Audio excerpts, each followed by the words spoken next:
Hello everyone, my name is Huiji and today I'm leading the discussion.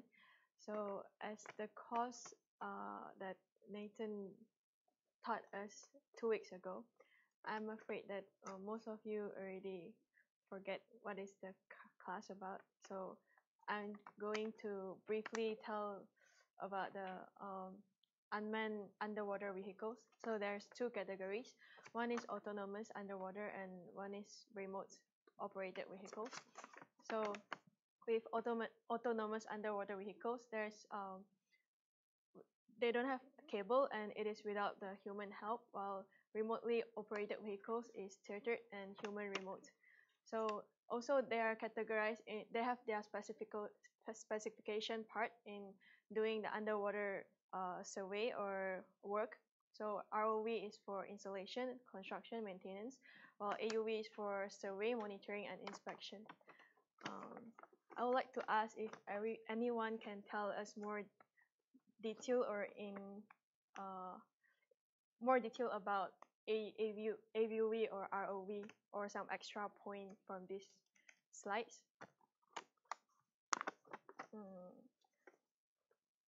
Or there is another type of underwater vehicles. Like so one is autonomous, one is remote. So actually there's another type of underwater vehicles. Yeah, hybrid vehicles. Yeah. Yeah, true. So I'll show a bit about the hybrid.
So actually, with this hybrid UV and ROV, they can carry out a more wider range of function like inspection, underwater inspection, and also at the same time survey the underwater condition. So next, I'll go to my main discussion part. So I want to ask if about this very general question. What can you think of when it is global warming? When the global warming come to your mind, what can you think of relation? Sorry, warmer oceans, ice melting. What else? Like in which how can habitat be destructed by global warming?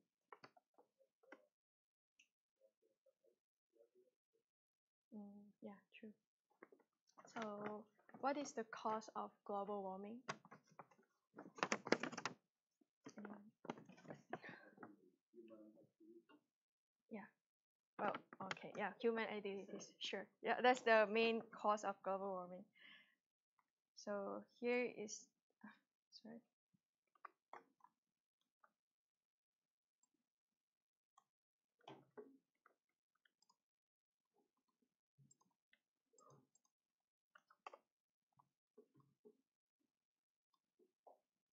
So in this video, we can see how the temperature changes from 1880 to 2017.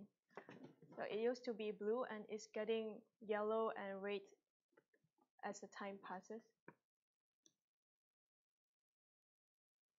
So it's slowly accelerating.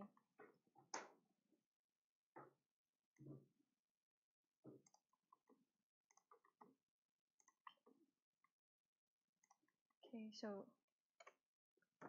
it is as you guys said just now, like it will affect the habitat of the system. It will cause ice melting, yeah, and causing warmer sea temperature. Mm, so it will generally increase the global climate, and it is caused by greenhouse gases like carbon dioxide and methane. Next. So this is the CO2 and temperature history. So as you can see from the table, from the graph, CO2 level from before 2000 is almost constant, and this is the concentration in a larger scale for 400,000 years before. There is a trend that it goes up and down, but it is around 300 to 200. And when the CO2 concentration is the lowest, the temperature is also the lowest, which is the ice age. So it's general trend. But I would like to ask, so is temperature in the previous years before 2000, before 1950, is the correlation between the temperature is the increase of temperature causing the CO2 level to rise, or the rising of CO2 level causing the temperature to rise. The first one, temperature rise causing CO2 to rise. Can you raise your hand? Okay. Second one's two of you, three of you. Okay. So second one, CO2 rise causing the temperature to rise. Oh, okay. But actually, the fact is, when temperature is lowered, the CO2 level followed to be lowered. So you can see here is lower first, and then it become lower later. Let me see. Yeah. So the trend is temperature rise causing the CO2 level to rise before 1950, but afterwards, as the concentration of CO2 rises up, exceeding to 300 ppm, it is caused by human activity that CO2 rise affecting the temperature rise instead of the other way around before man activity affecting the CO2 level. Is it confusing? Okay. Yeah. Yeah, it's shocking.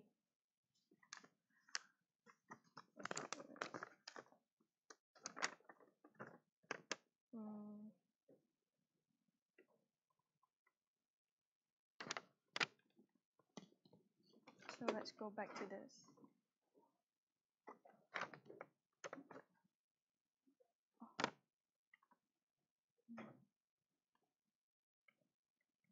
Okay. So this is the research, a report that tells about how CO2 and temperature related in the past 50 years. It is caused by human activity instead of just natural effects. So the next question is how ocean is relatable to global warming, the effect of global warming on oceans. But I think just now you guys already mentioned like the ice melting, habitat of the sea creatures getting destroyed, and the warming of the seawater, as just now you guys already discussed. So now I'm going to tell about this. So can anyone explain to me what is this about? It is ocean global warming which is caused by thermohaline. Maybe anyone of you can explain.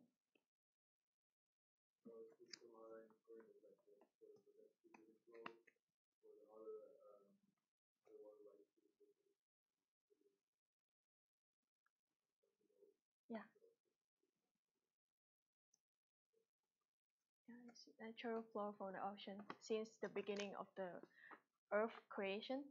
So you can explain it by decreasing in temperature will cause the density of the water increase, and the more saltier the water is, the density also will increase. So with the temperature increase, it will cause the water, the ice melts. When the ice melts, it will when the ice melts, they will. Sorry. Let's start from the beginning. So the ice from when at the North Pole, when the ice is formed, they will expel the salt from the water to form the ice and make the water become more saltier. So when you form the ice is not salty. So ice have a little bit of saltiness, but it's not as salty as the seawater. So when you form the ice will expel the salt, and it makes the water more dense, and it will flow down to the bottom level of sea, and so they will flow from here until here, and then towards the Indian Ocean, and here you can see the current is more in yellowish because there is high sun radiation there. So water here are basically warmer, and so the exchange of the water will regulate the climate of the whole Earth. As temperature rises, the whole global temperature rises, it will a minute. So ice will melt faster, and the fresh water added to the water will cause the driving force of this thermohaline becomes slower. So as it becomes slower, the eastern part of the Europe and the western part of the US will experience drastically change in temperature, which will make them become colder at that part. But at the same time, when some part of the world is become colder, some part of the world will become even hotter. Yeah. Yeah. So this is the effect of global warming on the sea level. So can anyone tell me what you see from the graph? From what you see from the graph, what is the highest cause of the sea level rise? It's actually shown in the chart.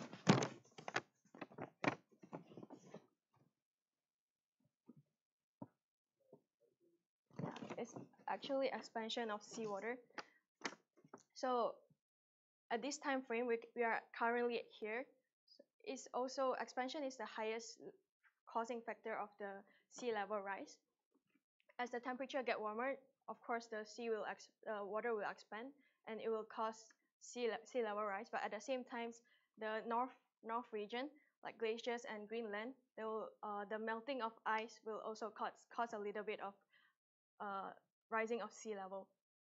But however, as we can see, as time increases, like in 221,000 years,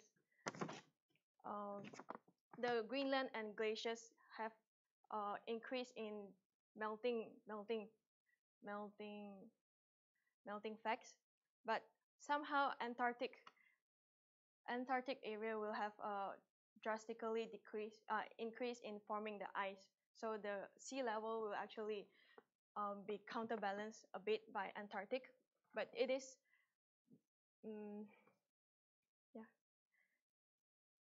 because in the South Pole, the evaporate water will become the snowfall because the place is extremely cold at the time, but upper part is becoming warmer, but the lower part is becoming even colder. So evaporate water will become snowfalls on the South Pole, and so evaporation will become evaporation of water vapor will causing the accumulation of the snow at the South Pole. But the fact is this is only up to 21,000 years, and in 3,000 years later, it will become all contribution to sea level rise. So there is no negative feedback anymore.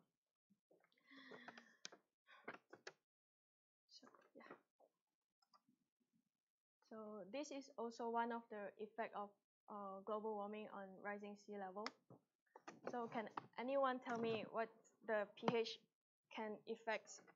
What is the importance of the pH level of the oceans?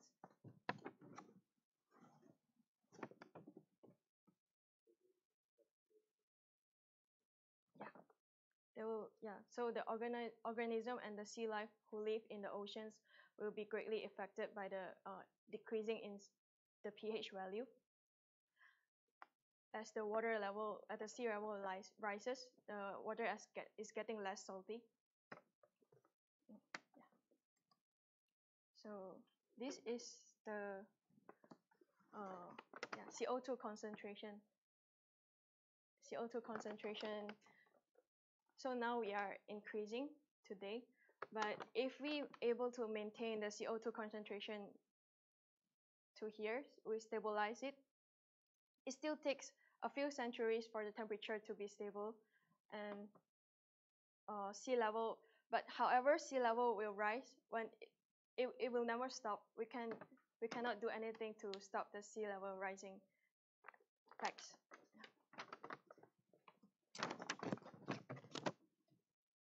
Yeah. Okay. So the conclusion is, as we are so the yearly emission of CO2 is 2 ppm per year. So in the future, if we are able to maintain it until, so now temperature change is 1 degree Celsius. Above 2, we will not be able to retain, the effect of global warming is not reversible anymore. So we have to keep the change of temperature below 2 degrees Celsius. So it means like 500 ppm per year.